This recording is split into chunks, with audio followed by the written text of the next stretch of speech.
Welcome to Tunuri. ஏன் கமலா இப்படி பேசுற? உனக்கு செய்யாம வேற யாருக்குடா நான் செய்ய போறேன்? அவர் இப்பதான் வந்தாரு, அதான் மறுபடியும் எதுக்கு அலையணும்னு சொன்னேன். சாரிம்மா.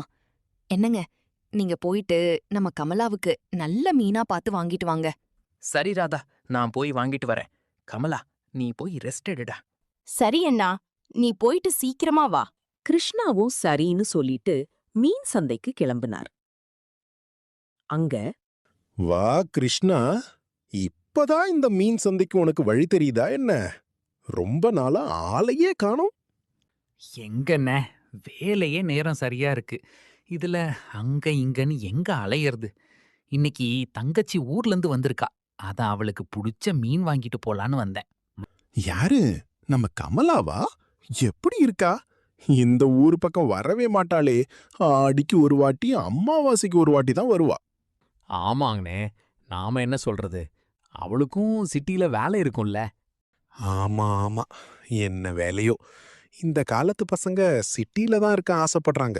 கிராமத்து வாழ்க்கை அவங்களுக்கு எங்க பிடிக்கும்.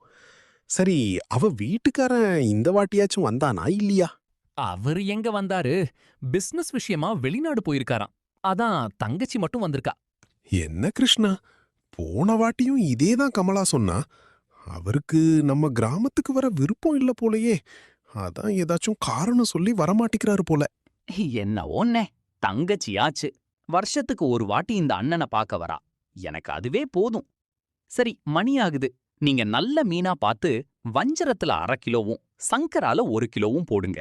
கமலாவே வருஷத்துக்கு ஒரு வாட்டி தான் வரா. வஞ்சரம் 1 கிலோ போடுறேன், அதுக்கு காசு வேண்டாம். சங்கராவுக்கு மட்டும் காசு கொடு, போதும். அப்படின்னு கோபால் சொன்னதும் கிருஷ்ணாவும் சரின்னு சொல்லி மீனை வாங்கிட்டு அங்கிருந்து தன்னோட வீட்டுக்கு கிளம்பினாரு. அங்க வீட்ல ராதா கமலா கிட்ட, கமலா, இந்த வெங்காயம் மட்டும் கொஞ்சம் கட் பண்ணி குடுடா. நான் மத்த வேலைகளை பாக்குறேன். ஷப்பா, ஏன் அண்ணி கொஞ்ச நேரம் என்ன ரெஸ்ட் எடுக்க விட மாட்டீங்களா? ஏதாச்சும் வேலை சொல்லிட்டே இருக்கணுமா உங்களுக்கு? என்னால எதுவும் பண்ண முடியாது, கிளம்புங்க. அப்படின்னு கமலா கோபமா சொன்னா. அத கேட்ட ராதாவுக்கு ரொம்ப கஷ்டமா போச்சு. எனக்குன்னு ஒரு உதவி செய்யக்கூட ஆள் இல்லையேன்னு மனசுக்குள்ளவே கவலைப்பட்டு அவளே தனியா எல்லா வேலையையும் செய்ய ஆரம்பிச்சா. கிருஷ்ணாவும் மீனை வாங்கிட்டு வீட்டுக்கு வந்தாரு. ராதா, ராதா, இந்தா மீனு. சமையல் சூப்பரா இருக்கணும். தங்கச்சிக்கு பிடிச்ச மாதிரி செய். அப்படின்னு கிருஷ்ணா ராதா கிட்ட சொல்லிட்டு வாங்கிட்டு வந்த ஜூஸ கமலா கிட்ட கொடுத்தாரு. ஒரு வழியா ராதா சமையல் வேலைய முடிச்சு எல்லாரையும் சாப்பிட கூப்பிட்டா. வாடா கமலா, போய் சாப்பிடலாம். ராதா சாப்பாடு, குழம்பு, பொரிச்ச மீன் எல்லாத்தையும் 2 பேருக்கும் பரிமாற ஆரம்பிச்சா. 2 பேரும் சாப்பிட ஆரம்பிச்சாங்க. கமலா, சாப்பாடு எப்படிடா இருக்கு? உனக்கு பிடிச்சிருக்கா?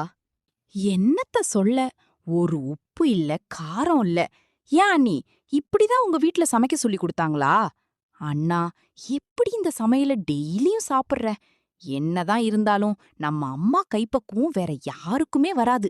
அப்படின்னு கமலா சொன்னா, அத கேட்ட ராதாவோட மனசு ரொம்ப காயப்பட ஆரம்பிச்சுது. இதுக்கு மேல இத தாங்கிக்கவே முடியாதுன்னு ராதா, அடுத்து நடக்க போறது என்ன? கதைய தொடர்ந்து பார்க்க மறக்காம டூனூரிய சப்ஸ்கிரைப் பண்ணிடுங்க.